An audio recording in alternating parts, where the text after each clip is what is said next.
Jim, talk to me about nationalising the banks in the UK. Is it a necessary requirement? Should the big banks be nationalised? Well, if I were the UK, and the mistake that Gordon Brown made last year was not letting Northern Rock go bankrupt. He should have let some people go bankrupt. Then the assets would have moved from the incompetent to the competent people, and the whole system could have started over with a stronger base. What's happening now is they're taking the assets away from the competent people, giving them to the incompetent people, and saying, now you compete with the competent people with their own money.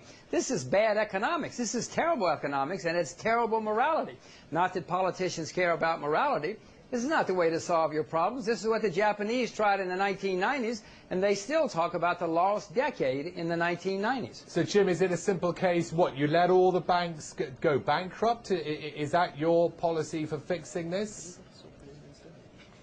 My policy is to let the incompetent people go bankrupt. The people who are bankrupt, let them go bankrupt. And then the competent people, there's plenty of equity, money in the world that would go in, buy up the competent people, the still solvent assets, and start over again. Banks have been going bankrupt for a few hundred years, and especially investment banks have been going bankrupt.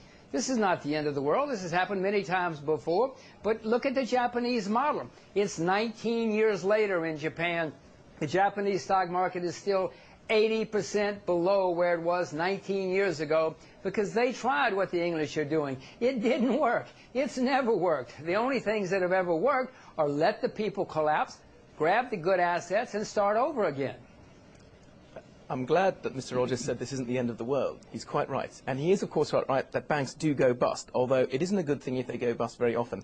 The policy he's just prescribed about the error, about the so-called error with Northern Rock, is exactly the mistake that the previous Treasury Secretary, Hank Paulson, made with Lehman's. He thought that would clear the problem, get a line under the sand. It shows that not everyone is protected by the government. The bad ones can go to the wall. What happened? We had an exacerbation of the banking crisis post-Lehman's. In fact, letting large institutions like this go bust simply prolongs the recession. To suggest that we're doing the same policies that Japan also is slightly off the mark, because they took a long time and they actually reflated a lot of those bad assets. We're actually doing this a lot quicker. We're acting in concert with monetary policy as well as fiscal policy, and we're trying to draw a line on this by saying we'll ring-fence bad assets. The idea that we give the assets, that we take the assets away from the good managers and give it to the bad managers, it's those bad managers that have got us precisely in this place in the first place. So, you know, I think, again, I have to disagree with that assessment with respect. Gentlemen, hold your thoughts. Back to you in just a few seconds. Wait a minute, Sir, can you listen? Can you understand English? I said they're taking the assets from the competent people and giving them to the incompetent people. I didn't say the incompetent people. What are you talking about? He did clear it. Gentlemen, hold the thought. We've got to go to a break. We've had the Chowdhury view. We've had the Rogers view. Your view? Well, I think if you're willing to take a 20-year time horizon, Jim might have a point. You know, you go through Armageddon now and something good comes out of it. But we're living in democracies. People won't allow 20 years. So the reality is politicians have to respond to dealing with these problems in the near term, and that's not going to come from Jim's prescription. So I think the sort of policies we're following now are the appropriate ones, with the footnote that we're leaving an awful lot of debt for our grandchildren, and we're not doing them any favours by refusing to take the short-term pain. Well, that's the problem, isn't it, Jimmy? And what about our grandchildren? They're going to be left with a lot of debt here, aren't they? It's not just your grandchildren, it's your children, it's you. Don't you know how much debt the English government has taken on here in the last 6 months, and how much it's going to take on in the next year or two? I mean, these are gigantic numbers for a country that cannot afford it right now. And the North Sea, which has been the major source of your income, is drying up. Ask your own government, don't ask me. Jim, is the UK going to lose its AAA credit rating? I don't know. I'm not a credit rater, and I don't pay too much attention to them anyway. We've already learned in the past few years that they don't know what they're doing.